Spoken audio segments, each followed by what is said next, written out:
নমস্কার। আজ মায়ের কথা বলবো। জয় ঠাকুর, মা স্বামীজি। আমরা কোথাও গেলে বলি আসছি, বাড়ির লোককে বলে যাই, কিন্তু কখনোই বলতে নেই যাও, বলতে হয় এসো, আবার এসো।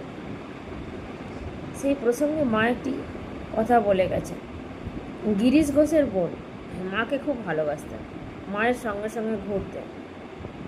একবার পুজোর পরেই মায়ের কাশি যাওয়ার কথা, মা একটু গোছাতে ব্যস্ত ছিলেন, এঘর ওঘর ব্যস্ত ছিলেন গোছাতে।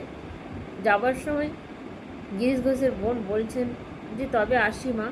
মা অন্যমনস্কভাবে বলে ফেলেছিলেন যে হ্যাঁ যাও। বলতেই থপ থপ করে সিঁড়ি দিয়ে নেমে গেল। সে যেতেই মনে হলো কি বলল। মা বলছে যাও বললুম, এমন তো কাউকে কোনোদিন বলিনি। আহা, আর এলো না, কেনই বা এমন কথা মুখ দিয়ে বেরোল। তাই সাবধানে বলতে হয় কেউ কোথাও গেলে যে এসো, আবার এসো।